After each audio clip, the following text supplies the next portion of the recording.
Arr, grog. Hey everyone, it's the Sideshow Podcast with me, Peter Fickling, and Keri Warbis. Matthew is up to his eyeballs in boxes, in-laws, tidying, cleaning builders' materials off the balcony. Anyway, he's busy. So it's Fickbis, aka Warbling, for one more week. Keri, I really wish Matthew was here. Not, first of all, because I love him, and two, because he's entertaining, and three, because it would share the exquisite agony of having to talk about this, maybe the worst ever week of the Archers. I know. We are a bit of a stuck record, aren't we? I feel in our criticisms, but I can't think of anything good to say about this week. I honestly can't. And I'm so sorry to the listeners because often we, slate things here and there. And, a lot of it is nonsense. Why wouldn't we? But I'm struggling this week. Honestly, before I plugged my microphone in, I was thinking, I've made my notes. I've listened twice. I can't think of anything that was funny or interesting of the content of The Archers at all. I mean, there were things that were unintentionally funny. Yeah. But not many of those either. I don't know. I'd rather be making an IKEA extendable dining table than having to listen. I'm not going to listen to the omnibus. I can't listen to this a third time. 3 times in 1 week? I cannot do that. No. I might force Matthew to do that. Yeah, penance. Yeah. Let's chuck an advert in, and I think I have found something hopefully vaguely interesting to say. So hear me out, Keri. First of all, to extend your analogy of the stuck record, I mean, if we think of it as an earworm, like most weeks when we say that it's terrible, it's kind of like the kind of the zany novelty record that actually secretly thinks quite fun, like we built this city or something. It's it's shite, but it's good. Whereas this week was, I don't know, like being locked in a lift with Suella Braverman. It's just, there's no upside. It's all bad. But then as a little sort of community, we are, as we are all birds of a feather. The reason I think we tune into the Archers is because, like you made me think of this when you said there was nothing to laugh about. Well, that's why I tune in. It's for the fun bits, and then I put up with some of the other stuff. And then the overly kind of like pompous bits, I get to laugh at that as well. But this kind of sat in the middle. It was kind of Adam thinking about his career, Helen talking about the legal ramifications of Rob coming back in her life. It's not even the stabby, bleedy, going to jail stuff. It's like cut price. It's losing your purse and losing a letter. It's George's career. It's Oliver making cocktails. I mean, it's all the middle of the road stuff, nothing exciting. Even the argument today was implausibly wrapped up in 30 seconds. Oh, the Emma and Tracy thing. Yeah, Susan's like, you're an aunt, you're a sister. And suddenly, bang, they're best mates again. I actually really enjoyed your wedding. It was all summery and fun. Yeah. Oh, God. Yeah. Do you think Susie was like, for God's sake, I can't say this shite? And then suddenly, like, back into character. Oh, you had all summery and fun, that dress was. Well, she's buggering off to Weatherfield as well, isn't she? It's so, yeah. This is something that I think Matthew flagged up a couple of weeks ago. Oh, by the way, that's my darling son throwing shit in the background. That's nice. Oh God, he doesn't. Sound shit fit. I thought you said throwing shit around. Is he all right? I mean, maybe both. We don't know. There's. But so Susie Riddell's going to Coronation Street and looks a bit like, well, in that picture that you showed, it looks like she's quite a stern character. Very stern. Ryan Early's off to Weatherfield. The casting agent and the agents for Coronation Street and the Archers obviously have a very tidy relationship. Or the cream will rise to the top. Maybe that, because those are two good actors. They're two of the good actors from the show. And also, they're very nice people. So it could just be karma / talent. Yeah, but so is Tracy going to vanish from our ear holes? Because Ryan seems to be, Helen at the end of Tonight said, I'm not going to America. Jack is more important than you. Goodbye. So that's his ticket to Weatherfield, isn't it? To get the hell out. Mm. Yeah, I don't know. I really enjoyed talking to Ryan, and he is a very nice chap. So I feel bad about saying this, but I would I've gone back to disliking Lee as a character. Yeah. Originally, I intentionally, which isn't his fault. No, exactly. Yeah. So I would be able to sort of comfort myself if Lee went away, that at least Ryan has gone on to bigger and better things with Coronation Street. Yeah. Whereas losing Tracy would feel more like of a body blow because she has become such a beloved character. It would take one hell of a person to come in and fill the shoes. I mean, for instance, Tony, the actor who plays Tony, does a very good job. The actor who played Tony before did a very good job. But either way, it's a shit character, so you don't really care. You're like, whatever. But someone like, how could you replace Linda? Yeah. How could you replace Jim? It just doesn't seem. It can't work, can it? No. Yeah. So I'm wondering whether Tracy's character is going to somehow disappear a little bit. She has been on air for a lot over the last 2-3 years, and typically you would expect her to have a bit of a holiday anyway. Like I said, slightly erroneously last 2 weeks ago that they got rid of Rex and Toby, but actually they haven't. They're still they could easily be reactivated. Who else has been away for a long time? Johnny. Johnny, where's Johnny? Is he still supposed to be living on the farm? Yeah, they keep mentioning him recently, don't they? Right, yeah. And you think, well, slapping the sun cream on his on his pate. Yeah, on his growing bald patch. Yeah. I think maybe because Chelsea and Brad could be brought more to the fore in that household, couldn't they? If Tracy possibly, I mean, this is all conjecture. She might be in it every bloody week and be at Weatherfield. I don't know. We're desperate. Yeah, we are desperate. It's gonna be a whole half-hour conjecture this week. Yeah. Should we try and see off some of the topics? Yes. Topics has never sounded more kind of like a disingenuous term ever. Right. I just would say so. Number 1, ambitious Adam. Did you notice something particular about Adam this week and last week? I think I mentioned it on last week's pod, but did you notice anything about his behaviours that stood out? No. Well, I've just done an impersonation of it. He pretty much laughs at the end of every sentence, right? Because I think someone has told him, right, what you need to portray and convey here is that you're kind of much happier, you're feeling more content with life because, you've found your sister, you're at home farm and it's stimulating you. And even Ian said, oh, you've had much more energy since you've been at home farm. He didn't say that, Kerry. What he said was that's my Ian impersonation. Truffle oil. Well, spinach. So he's sort of been told, I think, a bit more upbeat, you sound like you're loving life a bit more. And he's translated that into going at the end of everything he says. If you do get a chance to listen to the Omnibus, Peter, you will notice it now that it's been pointed out. And we spoke of it on Twitter and everyone else was in agreement that it's a very strange affectation. That obviously with Adam, who normally sounds like a paranoid android person, it's even more striking. He laughed 6 times at the end of each sentence in Tuesday's episode. I had to count it. Being completely honest, when you originally used to sort of bully Adam, the actor, I did feel a bit uncomfortable about it.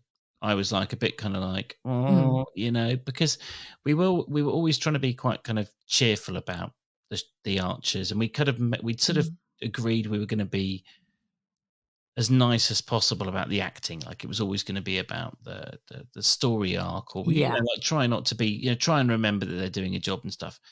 But at a certain point, you just it's like it's just relentless. The same thing with Helen. Like it doesn't matter what, I don't care what the direction has been. I don't care, how bad the scripting is. At a certain point, you're allowed to just be incredibly bored with a character and incredibly bored with them turning up. And I've had enough of Adam. I Yeah. just it doesn't offer any, because this isn't the actor's fault. Like all he cares about is his career. Well, I don't care about. I don't even talk about my own career when I go out to the pub. So how am I supposed to spend 15 minutes listening to him kind of like, and I just really am. I didn't realize how much energy I'm getting from the farm. Like it's just so dull. I know. I mean, he's talking about it with his partner. I presume you talk about your job to Charlotte when you get home, or maybe you don't. I guess so, but then that just gives Ian a chance to do his gurgling, and that irritates me as well. I mean, I might dislike Ian as much as I like Adam. I dislike them as a couple. Yeah, there ain't nothing to like there, is there? We're failing there if you don't have anything nice to say nothing at all test, although we are supposed to say something, so we're kind of trapped. But with Adam, he is one of these characters who the story arcs always go, Adam is trying to strive for success, and then Brian or his penis get him in trouble. Right, that's it, time and time again. It's either his penis or Brian who let him down. So assuming that it's not his penis this time, because I think they're going to let him settle down. I think they've actually probably would realize that it's almost getting like homophobic to keep on having him being promiscuous. Yeah. Like they need to just let him be a father and actually show a gay couple successfully bringing up a child. I think that's important. So I hope they're not going to do that. So we can assume it's Brian. So how is your lovely, wonderful Brian going to screw up Adam's life? I think it might be the opposite this time. Really? Brian's going to give Adam a step up, because there was all that pandering, wasn't there, last week, which could have been just to get Adam to help out, possibly. But I do think, because Adam keeps going on and on and on about, well, I don't know what Brian's idea of the future of the farm actually is. And you don't seem interested in it very much, Alice, because Alice is happy doing her stuff at the stables. He's quite keen to grab at that opportunity, really, isn't he? Well, maybe Stella's going to be the new Brian. So we're going to have, so he thinks he's over the moon because he's freed himself of the shackles of Brian. Him and Brian are now like best buddies, which is actually quite nice, those scenes. There you go, something positive. And now, but Brian's going to be like, but no, I can't success Stella. She's doing a great job. I really believe in all this stuff she's doing. He's going to make them work together. And Stella's going to be the cynical, soak the land in pesticides farmer that Adam is so desperate to move away from being. Do you think Adam might throw Stella under the bus or under the drill to Brian and go, you think she's great, look what she did, even though it was him who encouraged her to? When Adam is immoral, it's because I'm ignoring the sex stuff now, right? It's ignoring his affairs, but apart from his love life, I think he's quite a true and moral guy.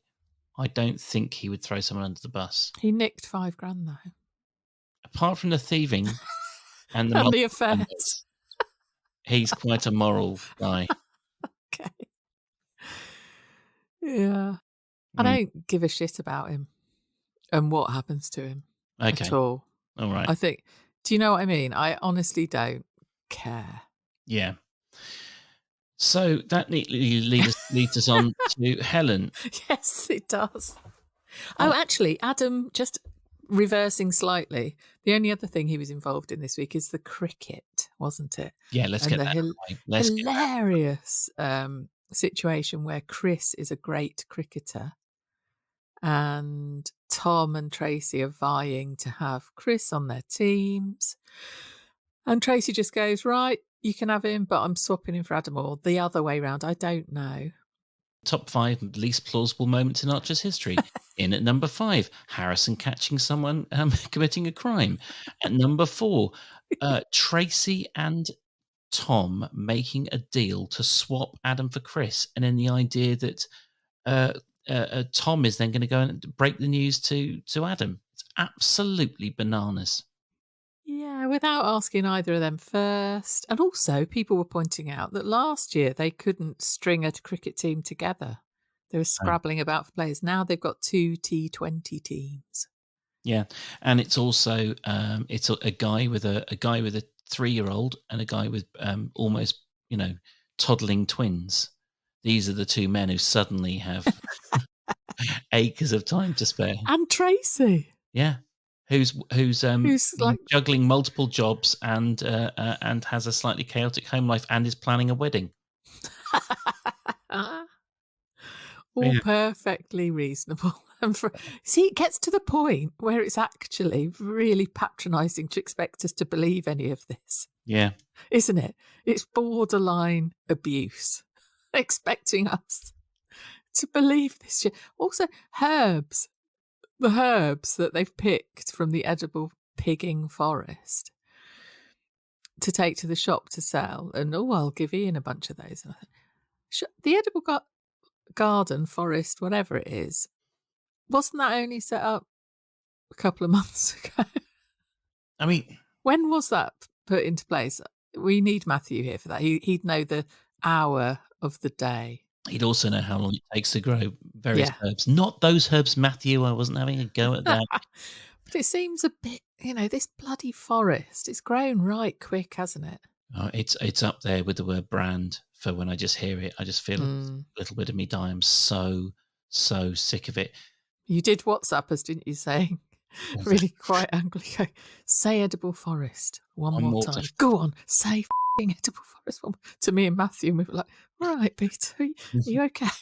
I think, I just felt kind of triggered, and I can't say it's Twitter anymore because I've locked my Twitter account. Yeah. I just couldn't. I locked my Twitter account actually. Slight side topic. I locked it because I wanted to stop ranting about the Tories. I just realised it was using up too much of my time, like just ranting about them. So I was like, if I lock my Twitter account, then I've got I can't do that anymore. It's actually very calming. It's actually made me feel a lot better about the world, not constantly writing acerbic, tweets about our government. I thought you'd locked it because you didn't want your new employer to see you raging about the Tories. Exactly. A little bit of column A, a little bit of column B. Thank you, Keri. You know me so well. That's right. So cricket, blah, blah, blah. That's happening. I'm brave until I'm not brave. So the T20 thing, that's happening this weekend, isn't it? Don't give a shit about that either. Give a shit about Adam. I don't give a shit about that. Nope. I did ask on Twitter what the T stands for in a sort of wry poll. What I hadn't bargained on was loads of people telling me what it actually stands for, which I knew anyway. But I put things like tossers and tedious and, very hilarious it was. Really obvious. But I got loads of replies saying T stands for 20 because it's 20 overs. Thank you. Yeah, okay.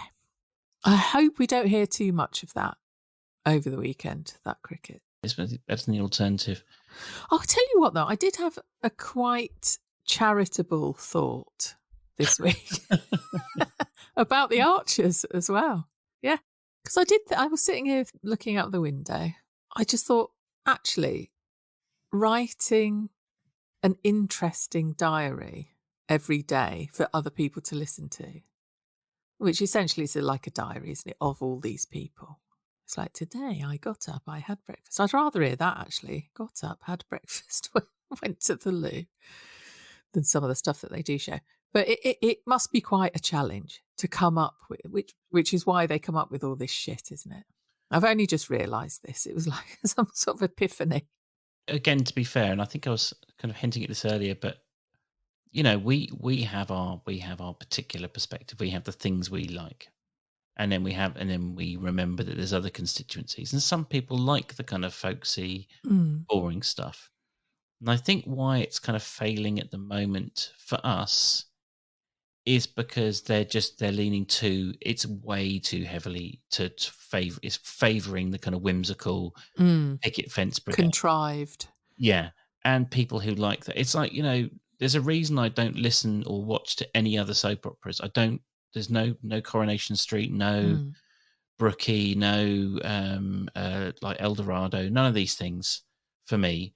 And so why do I listen to the Archers? And I think it is because every now and again they do some absolutely batshit stuff that I quite enjoy, you know. And yeah, and I know you and I disagree about some of these things, but I loved Tiger and Lillian. How stupid it was. Like, and when Justin first turned up, I really enjoyed Justin. Who actually his job has been kind of taken over by Martin Gibson, which you enjoyed a couple of weeks ago. Yes. Just pantomime villain nonsense. And I think the new story editors, who are, I think, from Corrie, aren't they? Oh, I don't know. I think the new story editor, about 2 years old or whatever, he is from Corrie, and they're trying He's 2 years old. That explains everything. Honestly. Yeah, Cyrus could do a better job. But you know, No. I think they're trying to go for this more kind of like gritty, kind of like, you know, realistic, sort of sexy kind of It's not realistic. No. Is it? It's not realistic. Every 5 minutes, someone's having to organise something against a timetable. And, you know, there's always a competition between two people or more than two people for some reason. Yeah. I want everyday stuff, the relationship things. And I think they probably think, oh, it brings the friction to it if you have people competing but it's just. But they can have friction. Like they can, like I remember like scenes like, and I've mentioned this before, like I absolutely loved the scene when Jazza was caught eyeing up Tracy's arse on the CCTV. In the shop. Like little things like that. That's really fun. Like you're saying, like a diary entry, like these little kind of like vignettes or kind of peeks into, like you and Matthew got so much fun out of just waiting for someone to die on that staircase. I know. The treacherous steps. So, you know, there's actually, like, we all have, in their desire to kind of sex it up, they're actually trampling over a lot of the kind of very superficially tedious stuff that is quite fun. Yeah, I like the bread and butter bit. I like that more than these contrived situations. Yeah, like Ardil. Okay, so they're sitting in the script meetings and they've probably got some big thing planned. They're like, and then this is going to happen at Grey Gables, and they don't realise that actually, I think it was probably Kerry Davis, because it had his kind of like him skewering Linda at Lillian's house was one of the most fun scenes of the last few months. Yeah. That's what I tune in for. That was really, really enjoyable. And you can hear the actor enjoying it as well.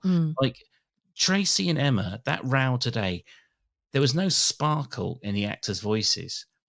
Whereas, I don't know, Kenton doing some Looney Tunes bollocks with a peacock, you can really hear the fun of it. Yeah, I agree with you completely. Yeah. And what are we to do though? We have no control over this. Are they gonna carry on in this vein? I don't think it's all doom and gloom, but I think all they need to do is they need to kind of, they just need to remember, it's like being in a couple, isn't it, Keri? It's like being in any good partnership where you need to remember that you know, the other person's preferences, no matter how nonsensical they seem to you. Like, for instance, Charlotte is, and she's wrong about this, a prongs and blades on cutlery down in the dishwasher person, right? That means she's wrong. That's the stupid way of doing it, right? You need the prongs and the blades upwards so they get the benefit of the spray and they get clean. Okay. I love your gritted teeth, as you're saying. But which way do we do it, Keri? Which way do we do this? Do it Charlotte's way, because it's not worth. You know, she cares more about it than I do, right? She's upset. She's got some kind of batshit crazy idea that we're going to impale ourselves on these forks. Anyway, so That's fine. Charlotte gets away with that. The point is, the script writers need to be a me in this situation, and no matter how stupid it seems to them, metaphorically put the blades and prongs down into the containers. And bend to our whims. Exactly. Just Okay. chuck us a bit of shite. Oh, bless you. I do love you. How laboured and tortured was that analogy? Enough? Great. Yes. Fabulous. Hey, what did you have as Yeah, your... very easy laboured and tortured segue there, Keri.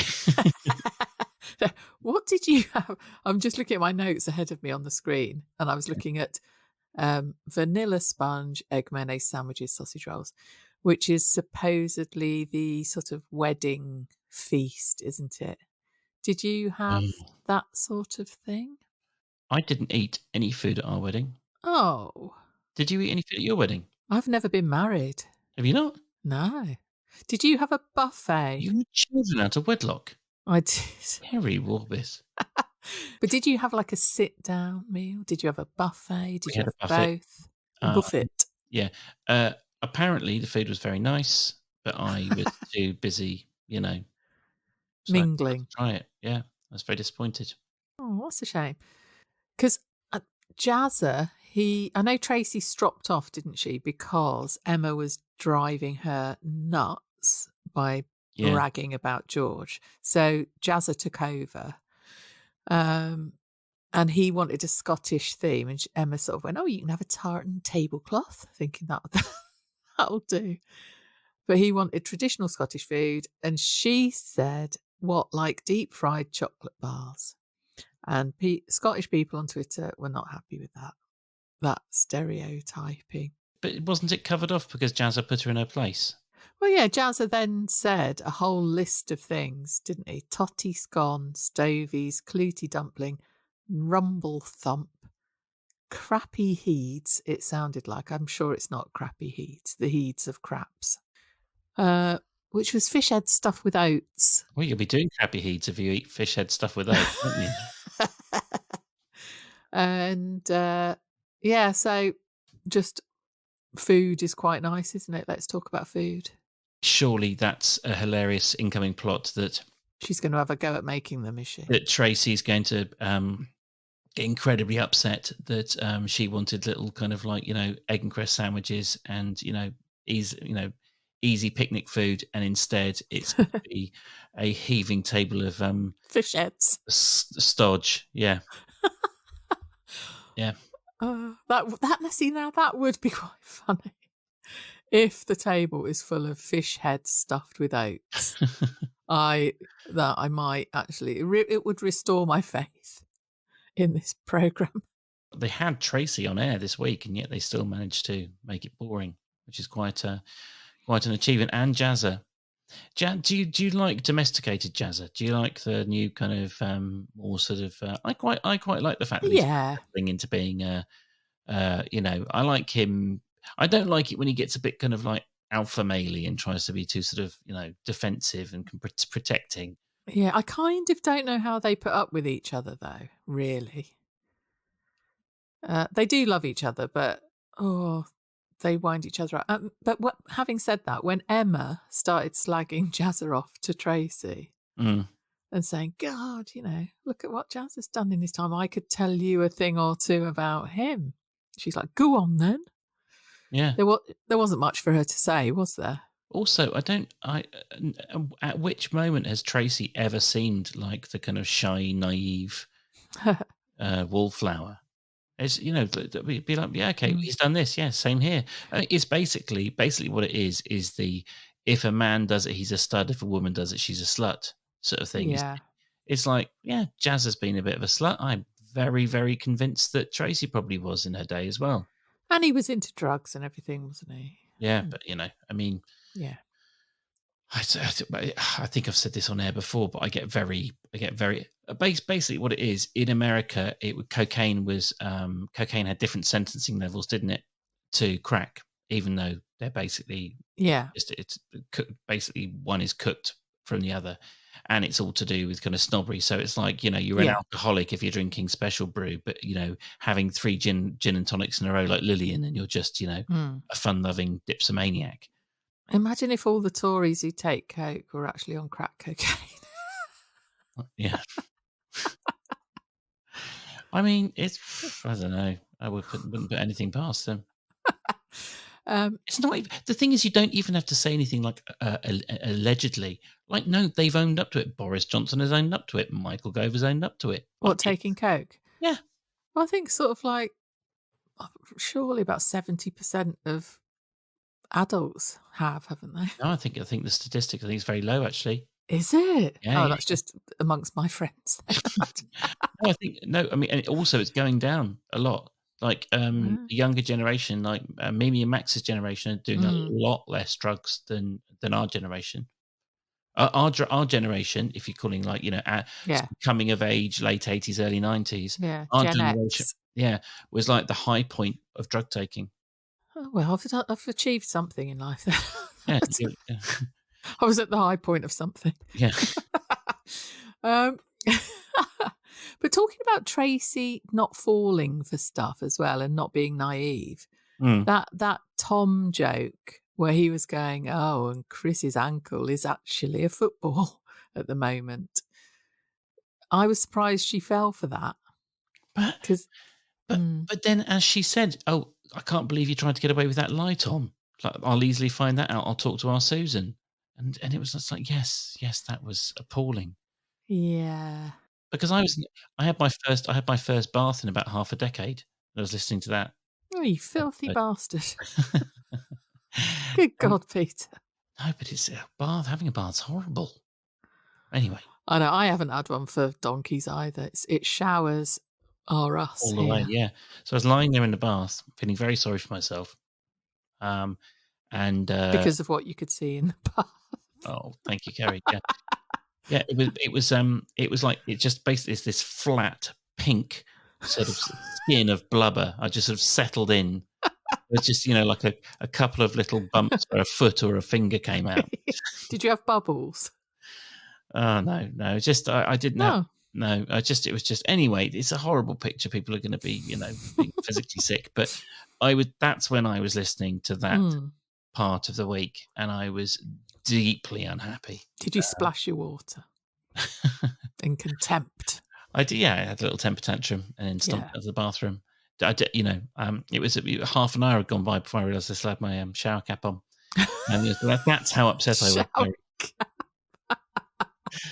I can just imagine you with a shower cap on and your steamed up glasses. I think Fungus the Bogeyman, but pink. Oh, stop it! But pink with a shower cap on. The cricket was, against the odds, the low point of the week. What next? Well, we have got one more topic to cover, and we have, I'm afraid, saved the best for last. Helen Archer, or Helen Titchener, her son Gideon, I'm never calling him Jack. Yeah. And her legal tribulations. I said, I feel like there is probably a small constituency of people who confuse any kind of discussion of Rob getting his way as some kind of support for Rob. So I want to be very, very clear. I am not a fan of Rob's. I'm not trying to support Rob's. But as I keep on hinting, like Anna Trigorin came round and she's like, oh, well, basically she said, oh, he's got rights. He can keep on applying. But, it's like vexatious litigation. He's using the court as a way of like stalking and bullying her. And then I was thinking to myself, yeah, okay, that could be true. But also he might just want to see his son. I'm not saying that he's a good person, but he could just want to see his son. No one seems to be mentioning the fact that he is actually the child's father. And the fact that he's a controlling freak who wants to bully and manipulate Helen doesn't mean he doesn't want to be a controlling freak who wants to bully and control Gideon. And see his son, Yeah. But actually, he might want to see his son.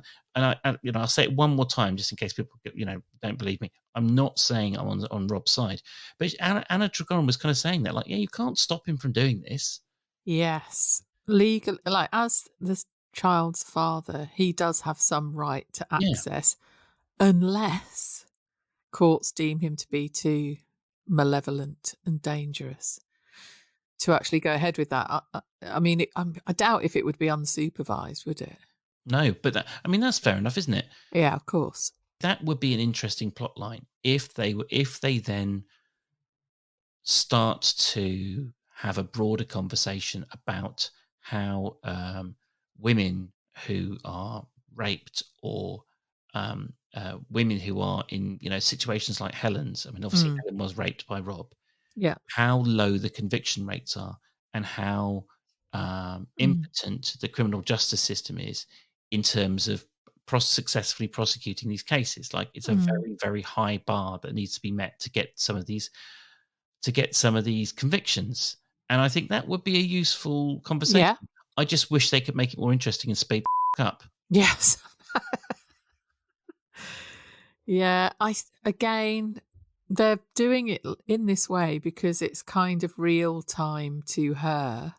And so we've got to go through the real time suffering of her as well. It's just quite painful, rightly, because it is painful as a listener, isn't it?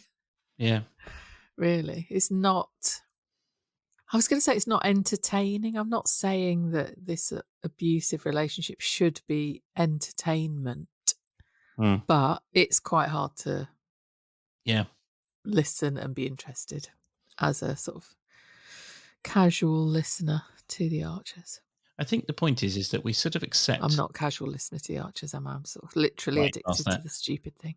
But if you I think what we do with some of the serious plots is we accept that part of the pact of listening to the Archers is there is a certain educational component to the show. Yeah. Whether it's agriculture or kind of like, lessons from society. So we all accept that. But I think with Helen, I think at the back of my mind, it's like, we've already learned some lessons from Helen recently. Like, it's like we've done our kind of military service on this one. I don't have anything. I don't have anything extra to learn. Like, it's like, yes, being a control freak, controlling husband is bad. These are the kind of it's torture for the woman involved, especially if they have a child, and the protectiveness, and you're haunted by it every day. Those people who are like, well, why doesn't she just kick him out? It's not as simple as that. Like, there is a psychological component to being, in an abusive relationship. Abuse doesn't have to just be physical; it can be psychological as well. Like, all these things. Learn. Can we please move on now? One thing that was mildly interesting is that Lee, on Sunday, the very first episode of the week's shenanigans, confided in Ian that he basically feels quite inadequate, doesn't he? Yeah. I found that slightly interesting because Ian dealt with Helen quite well, and Lee said, "Oh God, I wish I knew how to speak to her as you do." We'll come home with us and we'll have a pizza. By the way, that's no attempt at an Irish accent. That's just my Ian. So it's kind of being queued up, isn't it? For Lee already feels inadequate in this whole scenario. Yeah. Everything I say seems to irritate Helen. Now, Helen is saying, you go to America. Jack is my priority. You have to see that. So Lee's just going to go. Doesn't have to see that. Well, I know she's awful. She's so awful. Despite all the horrible things that are happening to her, she can still be awful. She's saying the right thing in terms of kind of saying, oh yeah, Lee has to prioritize seeing Mabel and what's her name, right? So, like, she's acknowledging that as a father, he wants to go there.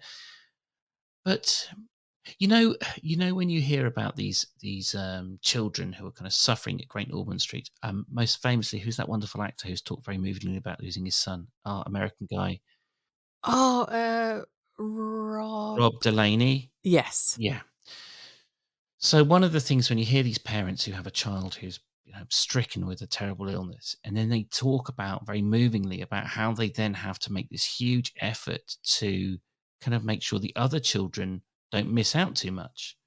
So it's like kind of like as difficult as it is, painting on a smile, making sure life is still fun for the other person.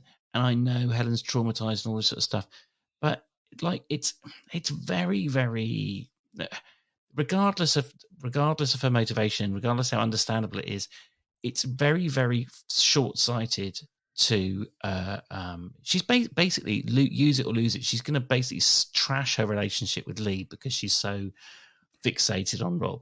And I don't wish that on her, but that's probably what's going to happen, right? But in amongst all of this, why is she not having any sort of counselling / therapy ongoingly? Then we'd have to hear that. Well, would we? I don't, they don't ever do that really, do they? Oh, I mean, I'm not saying I want to hear it, but no one seems to feel like she could do with some professional help.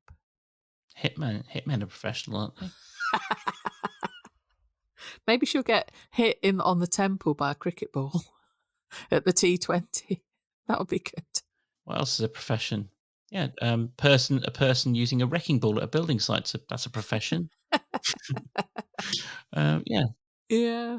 Do you know what I mean, though? I think she hasn't really, not as far as I'm aware, did she have counselling right in the aftermath as part of the prison situation? She had it's not official, it's not therapy, but she had her genuinely, honestly, definitely working class mate in prison. Oh. God, she ditched her quick enough, didn't she? There's a series of confidants, wasn't it? There was no formal therapy, I don't think. But I can't. Also, that working class one, she of course had a ponytail, didn't she? That's the only thing I can remember them describing her as having. I don't have a ponytail. Does that mean I'm not working class, Keri? Yeah, nor do I. I've got a mum bun, where you just scrape all your hair up to the top. And it's like a messy bun. You not got your red hair anymore? Is it just some kind of like lank, kind of lank, greasy mess? No, it's flaming. Yeah, but how what's the frequency? Every now and again, our WhatsApp group, it always burns our retina out when you do one of your behind the head post salon shots. Yeah, I haven't done one of those for a while. I do think at some point I'm going to have to stop being a redhead. I think. No, it's part of your trademark. And I don't mean to be indelicate, Keri. One assumes there's a certain amount of grey underneath. Well, exactly. Yeah, I am knocking on, and I don't know if it's maybe too much. Because I'm almost. I was going to say Pip Schofield then, but not the right time for that. Oh no, Peter, stop it! I've got almost Anderson Cooper white hair now. I'm quite excited. No, you're blonde. No, it's almost completely white now. It's great. Yeah, I'm very excited. Well, go with it. Low maintenance, isn't it? I'm high maintenance on that front. No, I think it's part of your. brand. I think it's good. Yeah, but my face is going to get more and more wizened, like a sort of old apple or something, with that red hair always. It's going to get to a point where it's very, very wrong, and I think I'm borderline on that already. My mate Dan calls all of the people who live on the Kent coast, I think it probably applies to Brighton as well, all of the kind of locals who live by the seaside as leather faces. Because there's all kind of, there's just like, the salty, the breeze, the air, the excess sunshine. Yeah, I'm never outside though. I'm always either at home or in a pub. So. You will once you retire, Keri. Yeah, you'll look like I'm never going to retire. I'll tell you what you're going to look like. You're going to look like a cross between one of those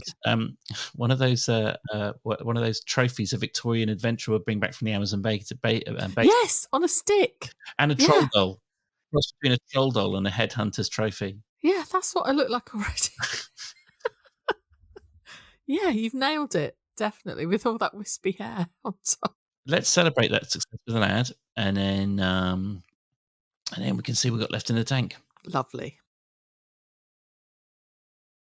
So, Keri, we have a little bit of news, don't we? So next week, all of our lives are incredibly hectic, and I think so. We're going to take, I think it's a first in 2 years. We're going to take a week off. Yeah. But I think Matthew is threatening to do some kind of little thing for the Patreons. Yes. Well, my life isn't busy, but I can't do it sitting here talking all by myself. You're a very, very clever woman, except when it comes to technology. Yeah. I'll send myself the Zencaster link and just chat all by myself. I'll do a monologue.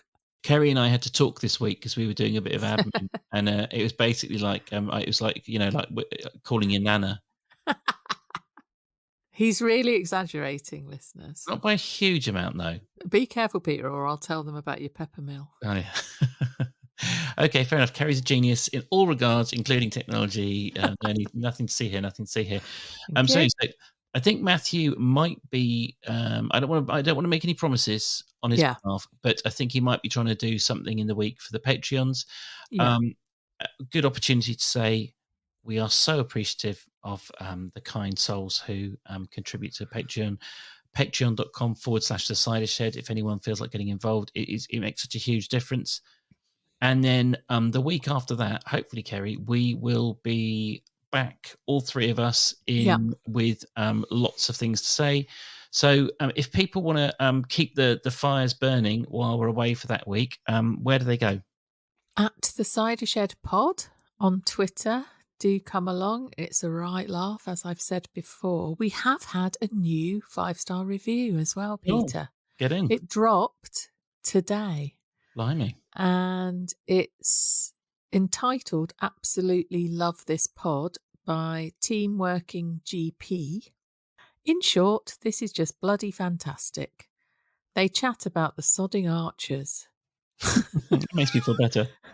And then in brackets, what are you listening to, Mum? Oh, the ... as if that's gone on in their household. You definitely need to hear, it says. So thank you, Team Working GP, for your lovely review. That's a person with a proper medical degree as well. So there you go. We can't be that rubbish.